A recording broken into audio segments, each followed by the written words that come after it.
New Alexandria in Halo Reach is without doubt one of the series' most unique missions. Not only do its objectives change from playthrough to playthrough, making it a different experience every time you play it, but it's also one of the bleakest in terms of story as well. And in this video, I'm going to take a closer look at the mission from beginning to end. For those not familiar with Halo Reach, here's the story so far. Noble Team, a squad of Spartan super soldiers made up of leader Carter, Kat, George, June and Emil, are joined by new recruit Noble 6 as they investigate a communications disruption on the colony world of Reach. At first, the team suspect human interference, but they are soon shocked to discover the presence of humanity's sworn enemy, the Covenant, on the planet. Noble Team is then deployed to defend Sword Base from a Covenant assault, where they eventually meet Dr. Catherine Halsey, the woman responsible for the Spartan program, who says that she believes the Covenant to be searching Reach for information pertaining to their religion. Soon after, Noble 6 and June discover a Covenant invasion force during a reconnaissance mission, before Noble Team along with UNSC forces decide to take their fight to the enemy. After what initially appears to be a relatively successful assault, an enormous Covenant supercarrier appears above Reach, at which point Noble 6 and George head into space to try and bring it down. George sacrifices himself in order to complete the mission, but it all appears to be for naught as just moments later a huge Covenant fleet arrives on the scene. Back on Reach, Noble 6 fights his way through the city of New Alexandria and assists in the evacuation effort, before eventually heading to rejoin Noble Team. And that's where we'll jump into the action as the mission New Alexandria begins. One of my favourite parts of this mission is actually its very start, as a deflated Noble 6 travels to where the rest of Noble Team are located. I've always considered Night of Solace and Exodus, the two missions preceding New Alexandria, to be where Halo Reach knocks players off their pedestal and really begins to drive home how hopeless things are, and it's at this point, with the rain pouring, the city burning and few signs of life left, that it becomes very apparent just how hopeless the situation really is. Later on in the mission, Kat says to Carter that she wants to know if humanity has already lost, but I think it's pretty clear by this point that the answer is a resounding yes. The missions leading up to New Alexandria were action-packed, fast-paced, and there was perhaps still a slither of hope remaining, but here Bungie gives Noble 6 and by extension players time to reflect for just a few moments on what is at this point a very dire situation. It's an excellent change of pace which really helps drive home the gravity of the situation, and I'd imagine many playing through the mission probably felt just as crestfallen as Noble 6 looks during this minute or so long introduction. Carter and 6 engage in the briefest of conversations to set the scene. Your report will have to wait, Lieutenant. The Covenant are jamming all comms to command. Kat needs your help running a counter-op. It's good to have you back. Sorry I came alone. Make him proud.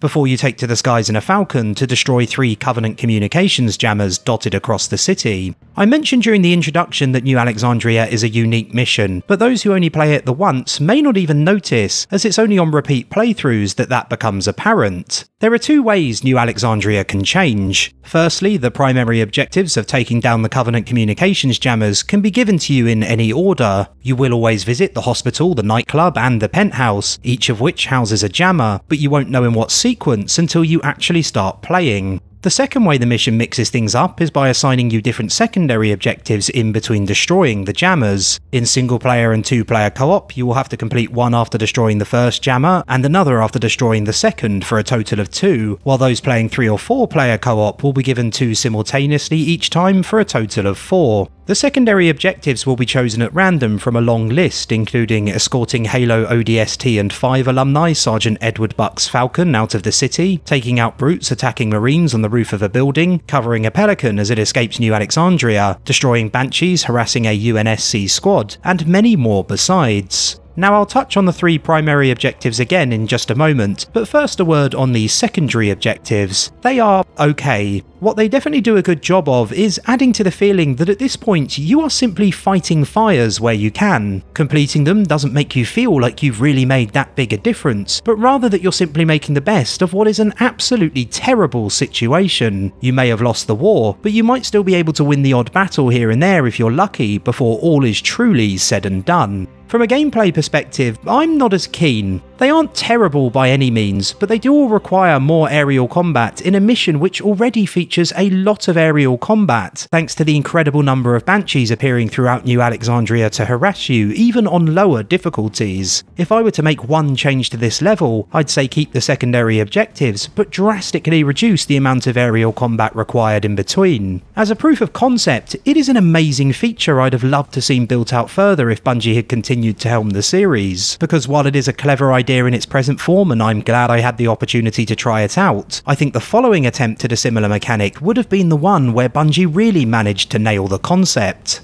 The primary objectives are somewhat more involved, with each asking you to land on a certain building and clear out whatever Covenant forces lie in wait. I consider the penthouse to be by far the weakest of the trio, although I honestly can't get enough of the elevator ride to get there, as you look out on the burning city while wonderfully jaunty music plays in the background.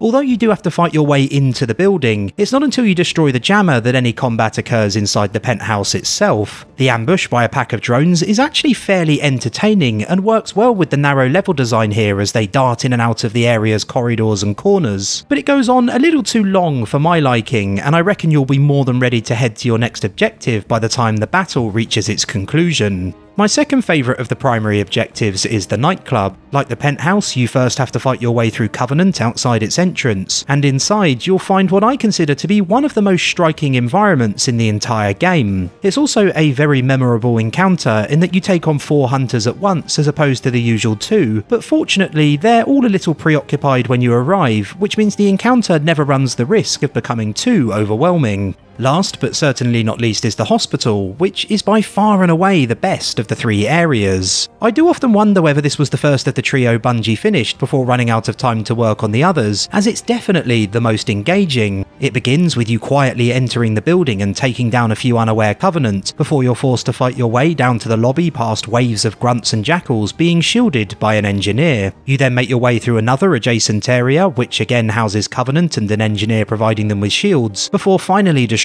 the jammer when you reach its end. The setting itself of course makes this the bleakest of the 3 locations you visit. If even the hospitals were overrun with Covenant, then surely there's little to no hope left, but it's also a much more layered section than those which take place at the penthouse and the nightclub. As mentioned, you have to fight your way down to the lobby and then through another adjacent area, while also dealing with multiple engineers and destroy the jammer at its end, but there's then even a further encounter to contend with after you've completed your objective, as elites equipped with jetpacks arrive on the scene. It definitely is the more fleshed out section when compared to the penthouse and the nightclub, and I can't help but wonder whether both may have been a little more involved if Bungie had a bit more development time on their hands. One thing I want to mention that I think is used to consistently great effect during each encounter is Reach's soundtrack. In the penthouse, a much more chilling piece of music is used as you find yourself up against what feels like overwhelming odds.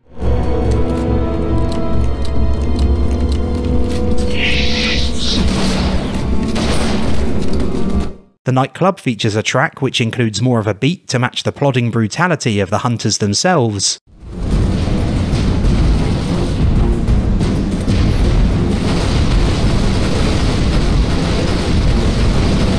While the hospital's chosen tune sits somewhere in the middle, somber but still with some pace.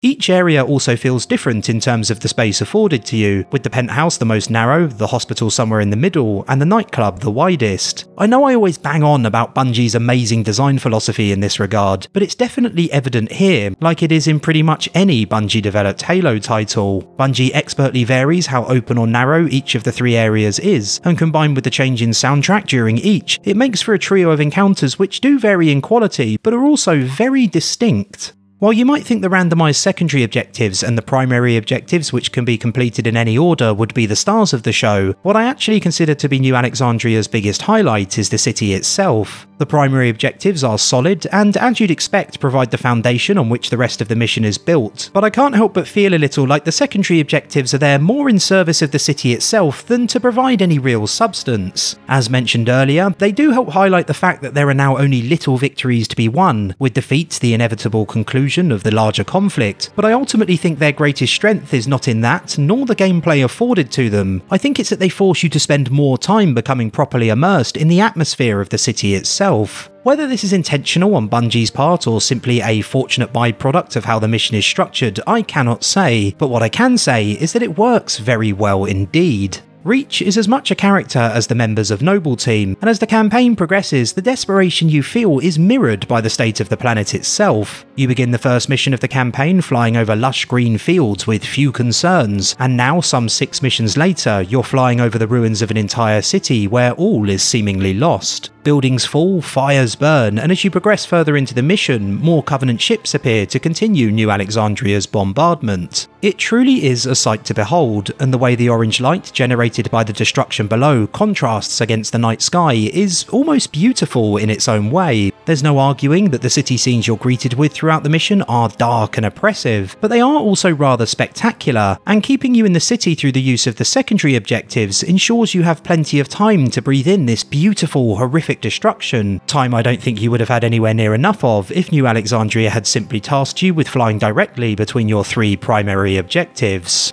Once you've spent some time admiring New Alexandria's skybox and have completed all your primary and secondary objectives, there's one last task to complete. This final battle marks the end of the mission in gameplay terms, and I'm not going to dwell on it as it isn't much different from the other aerial encounters you'll have taken part in up to this point. What I do want to talk about more, however, is the cutscene which follows, and boy oh boy is it a somber one. Carter does his very best to paint the way George died in a positive light. George always said he would never leave Reach. The big man was sentimental. He gave his life thinking he'd just saved the planet. We should all be so lucky. Kat seemingly suspects that defeat is not far away. You didn't answer my question. You want to know if we're losing? I know we're losing. I want to know if we've lost. And as Noble Team look for cover as the Covenant glassing of the city intensifies, this happens. First glassing? Me too. Don't worry, I'm on it. Our best option is a fallout bunker on sub-level 2, 96 meters northeast. We get orders from Holland, sir? We're being redeployed to Sword Base. Sword? Covenant own it now! Which is why they want us for a torch and burn op. Keep Dr. Halsey's excavation data from falling into enemy hands. It hasn't already. Maybe, but according to Holland, the Covenant are still hunting for something. Where does he get off calling a demolition a priority 1?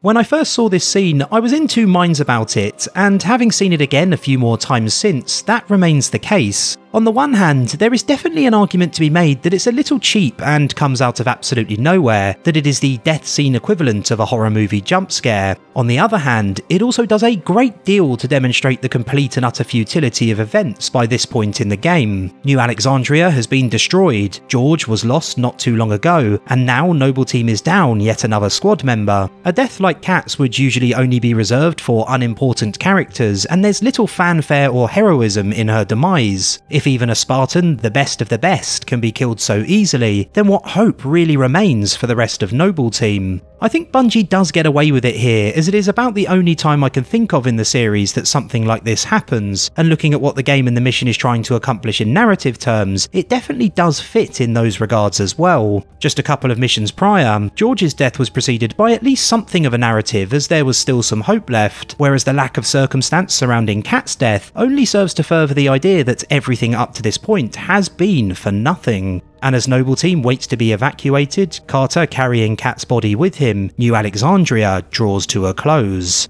New Alexandria is a unique experience which I think is ultimately a success despite the odd stumble here and there. In terms of story and atmosphere, the mission has a whole lot to offer, but on the gameplay side of things, it's more of a mixed bag. The The primary objectives provide 3 interesting but brief scenarios to play through, but unfortunately, while clever in their execution, the secondary objectives feel like they could have offered a little bit more. When I play New Alexandria nowadays, the feeling I'm often left with when I finished is sadness, not only due to the content of the mission itself, but also because I think Bungie's continued willingness to play with the Halo formula right up until they departed from the series means that if they had carried on, who knows what kind of mission we would have had the opportunity to play through next. Thanks for taking the time to watch the video, boys, girls and Spartans. If you had a good time, do consider liking, subscribing and letting me know your thoughts, and hopefully I'll catch you all again soon.